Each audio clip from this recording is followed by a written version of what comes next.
How would you like a 15% discount to my daily email, the stack of stuff, the show notes, discounts to the conference, all of that? All you need to do is text the word show to 33777.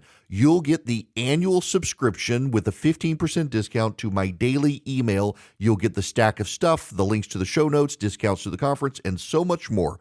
All you have to do is text the word show, SHOW, to 33777. Text show to 33777.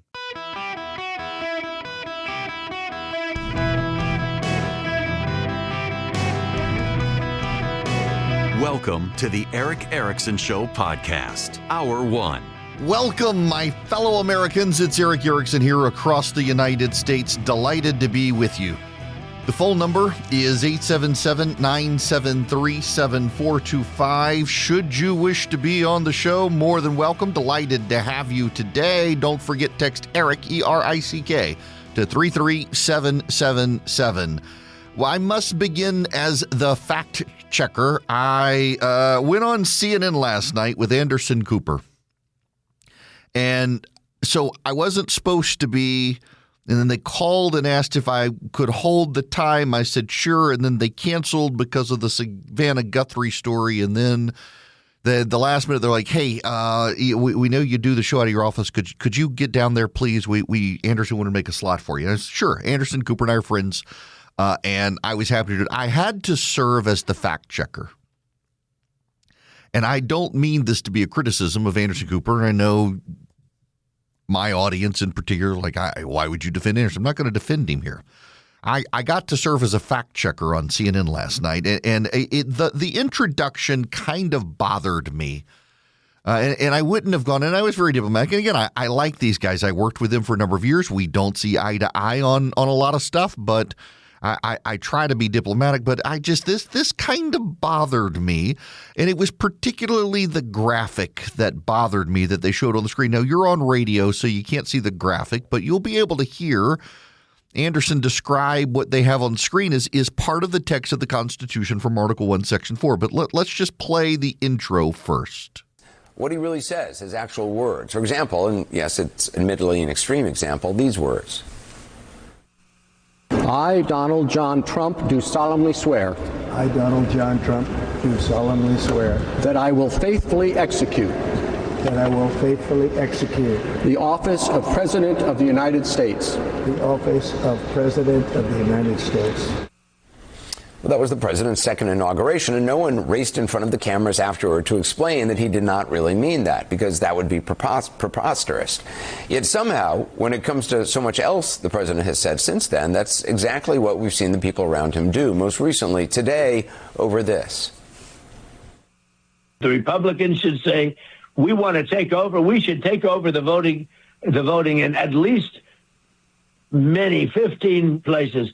The Republicans ought to nationalize the voting. And we have states that are so crooked, and they're counting votes. We have states that I won that show I didn't win. Now, you're going to see something in Georgia where they were able to get, with a court order, the ballots. You're going to see some interesting things come out. But, like the 2020 election, I won that election by so much. First, quickly and obviously, no, he did not win the 2020 election, but he's been saying that part for years. The part about nationalizing the elections, though, which Article 1, Section 4 of the Constitution says are to be left. Now, hang on. Listen to this part. This is important. To the states, that certainly is new, and presumably, for many people, troubling enough that it was not long before the people around him were explaining what he really meant. Now, he goes on from there to play various people, from John Thune to Mike Johnson to Carolyn Levitt, saying he was talking about the SAVE Act, not actually nationalizing the elections. The graphic that really bothered me was this. It's a picture of the Constitution superimposed on it. Article 1, Section 8, Clause 1. The times, places, and manners of holding elections for senators and representatives shall be prescribed in each state by the legislature thereof, ... with an ellipse. I wasn't going to go in the direction I was going to go, but felt I had to go there because if you're a longtime listener to the program, I was an elections lawyer. And the argument, the contention on CNN is that there's no power to nationalize the elections. And in fact, let me fast forward a little bit more in this from Anderson to get to this part here after Carolyn Leavitt. Well, first of all, historically, not a high degree of fraud in states. Millions of people may have questions about that, but that's because the president has been lying about it for years. Second, the SAVE Act is legislation that the president and Republicans are pushing for, but it's a voter ID measure and does not call for taking over elections, which is what you heard the president say he wants. Now, keeping him honest, what Carolyn Leavitt was doing, it seems, was spinning, not to mention reading from talking points. Here's House Speaker Johnson essentially doing the same. The president is expressing his frustration about the problems we have in some of these blue states. Now, here, let me play you the beginning of our conversation. This is me with Anderson Cooper last night. Joining us now is conservative radio host Eric Erickson. Eric, it's good to have you on the program. You heard the president doubling down on the calls to nationalize elections, which is unconstitutional. Should Americans take that opinion, threat, those comments seriously? Where do you think this is heading? Well, yes and no. I was an elections lawyer in Georgia in a former life, and the second part of Article 1, Section 4, after saying the states set the laws for elections, is Congress can essentially preempt those laws and pass its own, which the SAVE Act does, but only for voter ID. It's not helpful of the president to have say he wants a federal takeover of elections, whether he means the SAVE Act or not. I'm not sure he knows all it is voter ID. Congress could actually, if it wanted to, preempt the states, because to a degree the states are agents of the federal government in carrying out national elections, not local elections. In fact, you can have a set of rules for federal elections and be different from state elections. Yes. I'm sorry, but you can nationalize the elections. Congress can actually nationalize the election. The SAVE Act doesn't federalize the elections. The SAVE Act doesn't impose federal election observers everywhere. But what it does is it requires voter identification laws in every state. And to the extent the president's singling certain states out, it's those states that don't have photo ID or voter ID, some of which he actually won. But like I said yesterday, the president is very good, intentionally or not, at saying things that distract the American media and the Democrats, and then they're no longer talking about stuff the president prefers them not to talk about. We're not talking about ICE and Alex Preddy anymore, are we? We're talking about the president wanting to nationalize the elections. And by the way, the Democrats actually had legislation in 2021, the For the People Act, that would have actually nationalized the elections, imposed national standards on states, gotten rid of voter ID, and broadened the pool of people to vote. I was very, very aggravated with CNN last night showing the graphic of Article 1, Section 4, Clause 1, and putting an ellipse in to ignore the fact that the same sentence says Congress can supersede states by passing federal legislation to regulate the elections. The president is actually right. The states are agents of the federal government when it comes to conducting federal elections, not state elections, but for president and for Congress and for senator, they serve a purpose that Congress can supersede for those elections. Now, interestingly enough, if Congress passes a law regarding those races, you can have state elections separate from the federal elections on a different ballot and ignore the federal law. Did you know that? I bet you didn't know that, but that's part of the genius of federalism here. So, for example, Louisiana and Kentucky and Virginia and New Jersey have statewide gubernatorial elections in odd-numbered years. And in so doing, those states get to ignore a lot of federal election law. States that also do statewide races in odd-numbered years, like Georgia and a number of other states, they can ignore some of the federal election laws. In fact, in my state of Georgia, they do the nonpartisan judicial races at a separate time from the federal races, and you can use different laws. Federalism is a wonderful thing, and we need more of it. But to get the entire national media worked up over the president saying nationalize the elections, they're now not talking about stuff he doesn't want them to talk about, which works to him. And also, the president actually is right. You can nationalize an election. You can pass laws in Congress. He can't do it himself.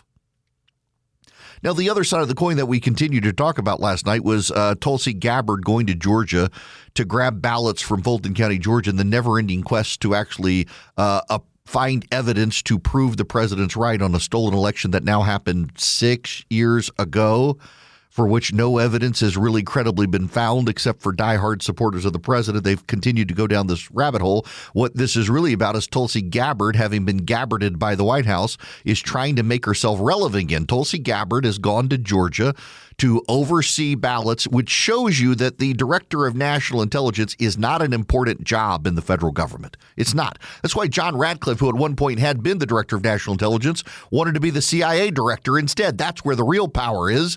DNI is a figurehead position. It's like the borders are. You got to bring people together to get stuff done. You don't actually have a whole lot of real power yourself. Gabbard has been Gabbarded by the White House. They don't want her in national security meetings for Venezuela. They don't want her in national security meetings over Syria. They don't want her in national security meetings over Iran. They sent her to Fulton County, Georgia, to oversee the acquisition of ballots pursuant to a federal judicial warrant with the FBI. What a waste of talent, although she's not that talented, except for Ron Paul supporters who love her and people who think, oh, she's just attractive. She's not actually that fantastic at her job, which is why she's been Gabbarded. They don't trust her on national security issues. She's trying to make herself relevant over this ballot acquisition, trying to get herself back in the mix, get the president's attention. Pretty soon we're going to see Kristi Noem go to Arizona and try to prove Kari Lake won in 2020, aren't we? That's the ticket. Let's go prove the election was stolen. That'll get me back into his good graces. By the way, speaking of Kristi Noem, there's a new story out today from the Washington Examiner, conservative publication. The Customs and Border Protection Division trying to build the border wall. They have 100 miles to build. The Secretary of the Department of Homeland Security has failed to sign the paperwork authorizing the construction of that 100 miles of border wall. She's denying it. And the response from Customs and Border Patrol or Border Protection, which you remember she was trying to throw the bosses there, Rodney Scott, under the bus and blame him for the construction problems. And Rodney Scott's office, if she signed it, we haven't gotten the paperwork. Where is it? The Department of Homeland Security assures us she signed it, but cannot provide us proof. She wants credit for the border wall. That's her way to get back in the good graces of the president. Maybe just do your job. Like Marco Rubio doesn't have to fight to be in the good graces of the president. Neither does Scott Bessent. They actually do competent jobs. These other fools just do everything they can in a dog and pony show to try to get back in the good graces of the president, when if you just did your job competently, maybe you wouldn't have to try to get back into good graces. You would never leave the good graces of the president. Notwithstanding all of that, Republican activists have now decided they want to get rid of the filibuster to pass the SAVE Act, the requirement for voter ID. This is cutting off your nose to spite your face. And before you at me that when the Democrats get back in charge, they're going to get rid of the filibuster. They tried. They tried. Every time we head towards a Democratic Senate, the Republicans say, well, the Democrats are going to get rid of the filibuster. We've now had 3 Democratic majorities that attempted to get rid of the legislative filibuster. They all failed. Even Harry Reid, who got rid of the judicial filibuster, tried to get rid of the legislative filibuster and failed. They failed the last time because of Sinema and Manchin. And before you say, well, they're not there now. Yes, but every single human being with a brain who paid attention to Manchin and Sinema and what they were saying said they were taking the fall, but there were other Democrats who also opposed it. They just did not wish to be, they didn't want to be public because they were on the ballot. John Fetterman doesn't oppose it, or John Fetterman doesn't want it. Neither senator from Nevada wants it. You're not going to get rid of the legislative filibuster. And frankly, you shouldn't. It's the last thing holding this country together by making it very difficult for Washington of either side to get anything done. I think the SAVE Act is a great idea. Do it at the state level. It's legal at the state level. You like it so much. It's so popular. Many states have ballot initiative efforts. Get it done around the country through ballot initiatives instead of having Congress do it. Do the work for Congress. as opposed to Congress making one size fits all. And, some states it's not going to work. But you know what? Those are also the dying states. So go into those states, round up the illegal immigrants, deport them, lower their population threshold for the Senate and for the House and the Electoral College, and you'll still be able to advance your agenda instead of scuttling the filibuster to cut off your nose to spite your face. Because the Democrats are going to do it. Prove it. Welcome back. So I mentioned this earlier, and I need you to know I'm not messing around here, and this is the truth.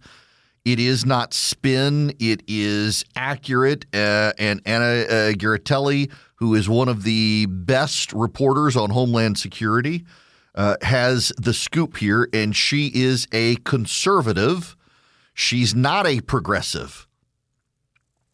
According to the reporting from the conservative news outlet, the Washington Examiner, and the conservative reporter Anna Garatelli, who's one of the best reporters on the Department of Homeland Security beat, Kristi Noem is responsible for the unfunded border wall.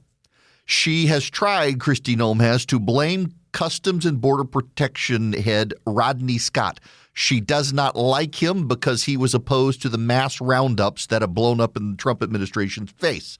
Anna Garatelli has been given a document that proves Kristi Noem is responsible for the delays. The Customs and Border Protection document outlines that the border has 100-plus miles to go in Texas, but Kristi Noem has failed to give final approval. The Department of Homeland Security denies it is Kristi Noem's fault, but 4 senior federal sources tell Anna Garatelli, again at a conservative media outlet, Kristi Noem has demanded to review all contracts that allocate costs of over $100,000 with no recognition of how many DHS contracts are involved for over $100,000.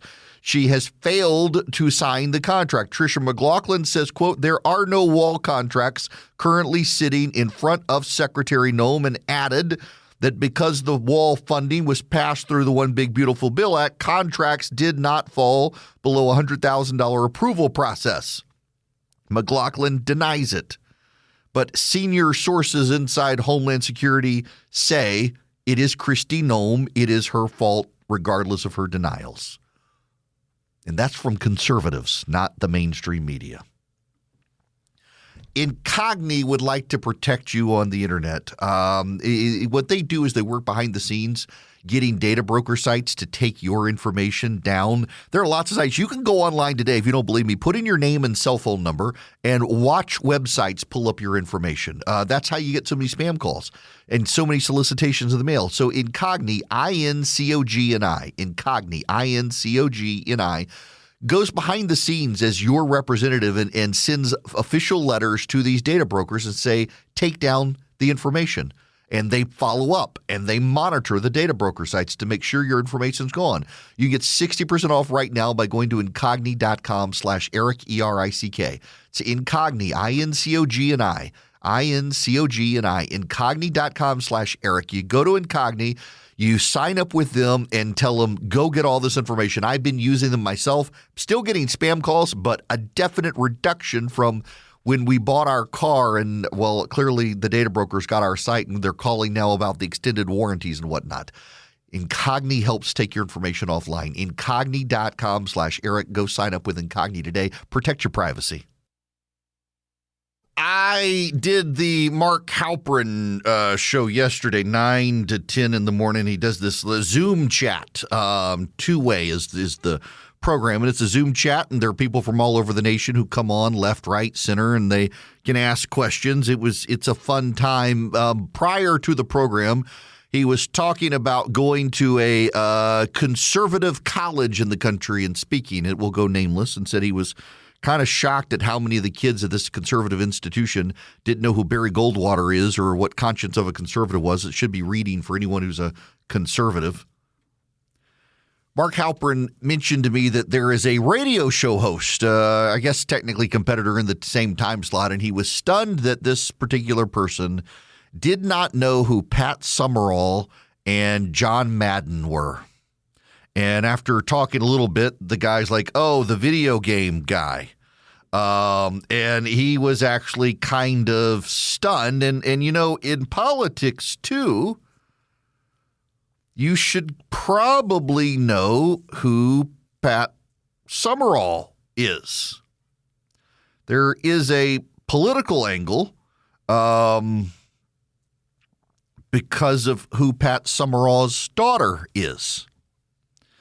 You know, y'all know who Pat Summerall is. I assume most of you know Pat Summerall, an extremely, extremely famous football player, sportscaster, worked for CBS, Fox, ESPN, did golf events, did tennis events, 16 Super Bowls, 26 Masters tournaments, 21 U.S. Opens, contributed to 10 Super Bowl broadcasts on CBS radio. Now, you may not know who Pat Summerall is specifically, but you should have a general idea because he has a very famous daughter.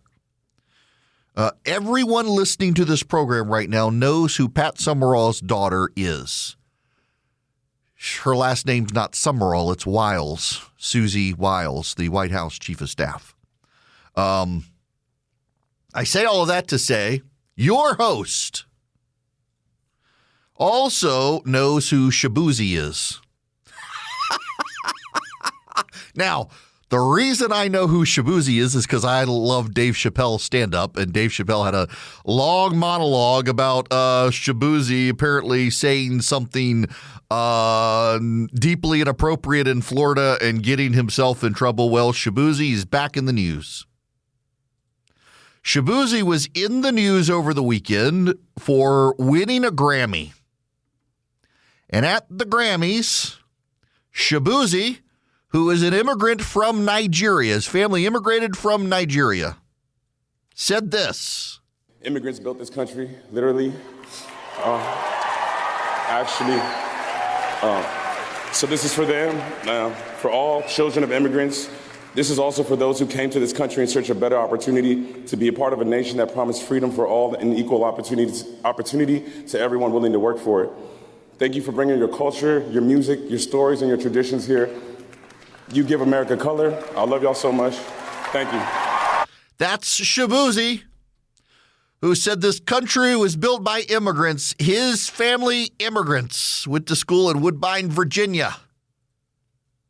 Shaboozey is formally apologizing today for thanking the immigrant community for building America because Black Lives Matters is angry. It was the slaves, Shaboozey. You forgot your own kind. Yes, that is what they're saying to Shaboozey today, who's had to go out and release an apology and say, my bad, I'm so sorry for saying this nation was built by immigrants. Will everyone in the crowd apologize, please?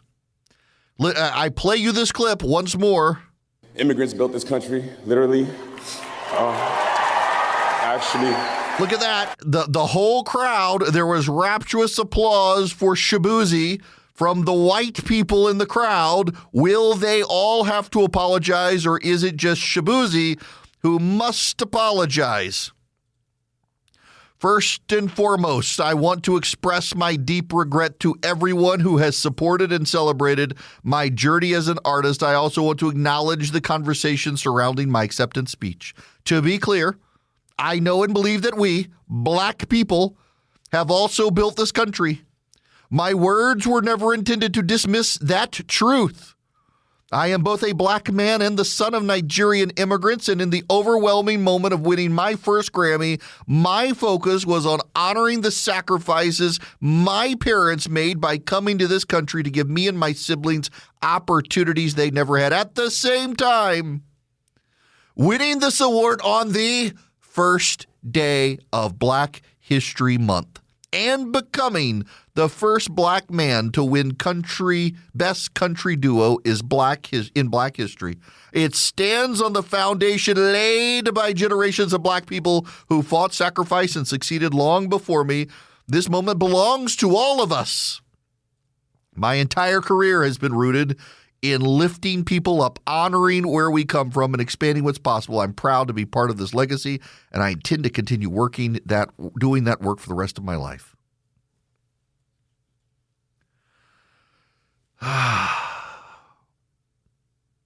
He even used a black heart emoji. A letter from me. Shaboozey. Poor old Shaboozey. He wins not just his first Grammy, but becomes the first black man to win Best Country Duo and has to apologize for saying this nation was built by immigrants. And by the way, there's more truth in that than saying it was built by black people. Because everyone who came here immigrated from somewhere else originally. Black people were immigrated against their will, but they were still immigrated here. The people who came over on the Mayflower, immigrants. The people who went to Virginia, immigrants. The people who decided to come over and head west, immigrants. Immigrants, all of them. My grandfather, an immigrant. There's no shame in saying immigrants built this country. Almost every single person here is well, pretty much, I mean, everybody. Even the Indians walked across from Asia thousands of years ago. We all got here from somewhere else. We're all descended from people who came from somewhere else. And Shaboozey's, I am so sorry I offended the Omnicause. They're out to get him. I got to read you this tweet. Where is this? The American Freedmen Legal Fund, legal defense and policy advocacy arm of the Freedmen Reparations Fund Trust. Going after Shaboozey today. We have formally sent enforcement emails to Shaboozey's connected record labels regarding statements made during the Grammys that erase freedmen history. Freedmen are not immigrants. Our ancestors forced labor built this country before immigration pathways existed. I'm sorry, but you immigrated against your will, but you immigrated. You don't have to have a pathway. What the hell is an immigration pathway? I thought that was the Gulf Stream and the circulation current of the Atlantic. That was the original immigration pathway. The ships would sail down the east side of the Atlantic and the current would shift at the equator and swoop them over and up to North America. That's how they all came. Now, some of them went the long way across, nearly froze to death. That's what my people, the Vikings, did, who were the first people to discover North America outside of the Indians, but we don't really pay attention to them much, do we? So the Vikings, my direct ancestors, were the first white people to set foot on the North American continent, and we don't give them credit. And am I upset? No. We give it to Christopher Columbus. Why? Because he was Italian, and who doesn't love spaghetti? But we somehow can't say that immigrants built this country. Remember, just a couple of years ago, you couldn't say Americans built the country. You had to say immigrants. And now you can't say immigrants if you're a black man. Shaboozey's got to say that the slaves built the country, which in some parts of the country was true a long time ago. But I don't know a single slave who built the Empire State Building. Do you? Did a slave build the Empire State Building? I don't think so. Did a slave build the Apple campus in Cooper? Did a slave build the iPhone? Let's see here. Taking the cover off my iPhone. Designed in California. Oh, damn it. Was made by slaves, but they were Chinese children, not black Americans. Shaboozey, come on, really? But, you know, it's not just this. It's the radicalization effect of this. You've always got to be on top of it. It's not just this. I want to read for you an article, the opening of an article in Tablet Magazine. This is one of the most insane things. This is the opening paragraph. My breaking point wasn't getting mugged. Josh Greenberg, a digital media strategist who left Park Slope, New York in early 2022, told me, Park Slope is the most hyper-progressive part of Brooklyn, which is the most hyper-progressive part of New York City. It was realizing the city had more sympathy for the guy that mugged me than they did for me. At a dinner a week following the attack, Josh's friends, whom he'd known for years, criticized him for pressing charges after his phone was stolen, accusing him of perpetuating cycles and causing harm. I think the Uber home was the first time I started Googling apartments in Miami, he recounted. I don't want to feel insane for wanting basic public order. You got that? And this is related to a Tablet magazine piece.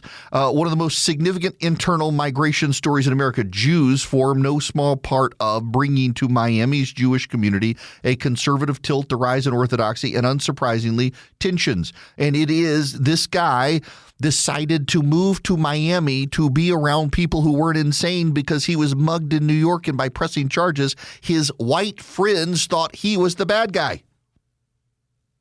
You can never be woke enough. We don't use the word woke enough anymore. These people, their brains are rotted to the core. A young black man whose family immigrated from Africa has been set upon by the wokes, including a fair number of white people.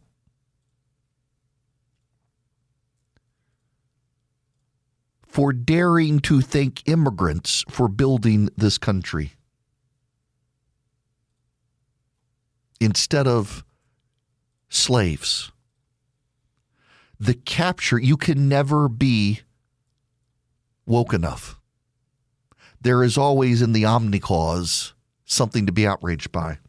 I was driving in downtown Atlanta today, and my apologies, I admit that I might have pulled my phone out, but traffic was stopped. And there is an iron beam that goes across the interstate. And it says someone has gotten up there and painted "Free Palestine, Free the Congo, Free Sudan, F ICE" over the interstate. The Omni Clause. Everything is an outrage. You notice? Have you noticed, by the way, how you can't have concurrently Free Palestine and anti-ICE protests at the same time? It's like it's the same white people. They can only show up. And today, they've decided to go show up and protest Shaboozey for winning a Grammy. And instead of thanking slaves, thanking the immigrants who built the United States, including his parents, who gave him a better life than he would have had in Nigeria and got him to the point where he could win a Grammy, the first black man to win a country duo in Grammy history. And the left can't be happy and say, "That a boy, Shaboozey," because he didn't say the right words to the right people at the right time in today's outraged society. It's exhausting, and the only way you win is to not play that game. This is beginning to happen on the right as well, and I just refuse to play the game. This hour of the program is brought to you by Van Allen Golf. VanAllenGolf.com is the website you should check out, Van Allen Golf. I was over at my favorite golf club this morning, and they now have a Van Allen Golf putter in the putting bag. They're taking off, folks. Get on early. There's really is. You can also text golf to 33777. I'm glad that my board op doesn't yell at me while I'm doing the show. However, he made a profound point, and I got to give Kobe credit for this one. 100% credit. If Shaboozey was white and thanked the immigrants for building this country, they'd be yelling at him for cheering on the colonizers. Because isn't another word for immigrants colonizers?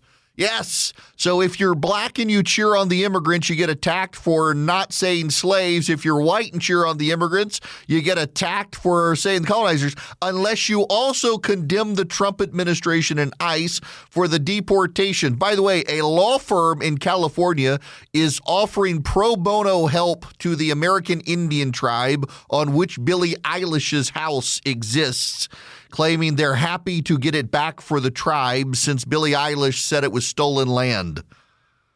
The insanity of the left on this stuff, they get tripped up on it, and they don't care. It's virtue signaling. I'm reading a new book by my friend Michael Youssef. It's an advanced copy. I'm interviewing him.